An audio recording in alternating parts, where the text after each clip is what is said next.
বৃহত্তৰ জুনাৰেঙ্গী তিনিআলি আঞ্চলিক উন্নয়ন সমিতিৰ সংবাদমেল মুখ্যমন্ত্ৰী সাক্ষাতৰ পাছতে সংবাদমেলৰ আয়োজন সমিতিৰ এক দীৰ্ঘদিনীয়া সমস্যা সমাধানৰ পথ বিচাৰি মুখ্যমন্ত্ৰী ডক্টৰ হিমন্ত বিশ্ব শৰ্মাৰ কাষ চাপিছিল উন্নয়ন সমিতিৰ লোকসকল 50 বছৰে অঞ্চলটোৰ প্ৰায় 600 পৰিয়ালৰ মাটিৰ পট্টা অথবা নামজাৰি নোহোৱা সমস্যালৈ কাষ চাপিছিল মুখ্যমন্ত্ৰীগৰাকীৰ প্ৰয়াত আশিষ বেনাৰ্জীৰ পৰিয়ালৰ পৰা নিয়ম অনুসৰি মাটি ক্ৰয় কৰাৰ পাছতো আজি পৰ্যন্ত নহল নামজাৰি এই দীৰ্ঘদিনীয়া সমস্যা সমাধানৰ প্ৰতিশ্ৰুতি প্ৰদান কৰে মুখ্যমন্ত্ৰীগৰাকীয়ে প্ৰতিশ্ৰুতি প্ৰদানৰ পাছতে অঞ্চলটোৰ ৰাইজৰ আশা দীৰ্ঘদিনীয়া এই সমস্যা শীঘ্ৰেই সমাধান হ'ব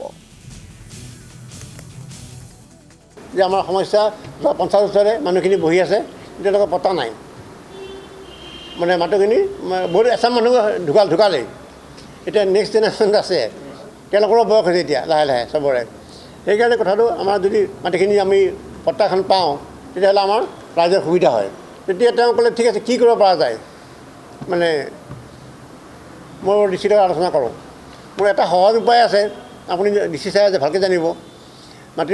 চৰকাৰীকৰণ কৰি আমাক যদি এলটমেণ্ট দিয়ে সেইটো এটা ৰিকুৱাৰমেণ্টৰ আইনে কয় 116 ঠাই সেই কথাটো কয় লেণ্ড ৰেভিনিউৰ এই ৰায়তৰ পৰা এইখিনি কিন্তু ৰায়ত আছিলে এই চবটো পথাৰ আছিলে তাত আমাৰ কাৰ্বি ভাইসকল তেওঁ ৰায়ত আছিলে সেই ৰায়তৰ পৰা মানুহে ৰায়তৰ অংশটো কিনি লৈছিলে খুব কম ৰাইজে কিনি লৈছিলে মাটিখিনি সেই মাটি কিনি লৈ বহি আছে 50 বছৰে পট্টা পোৱা নাই পট্টা নোপোৱাৰ কাৰণে বহুত অসুবিধা হৈছে মানুহবিলাকৰ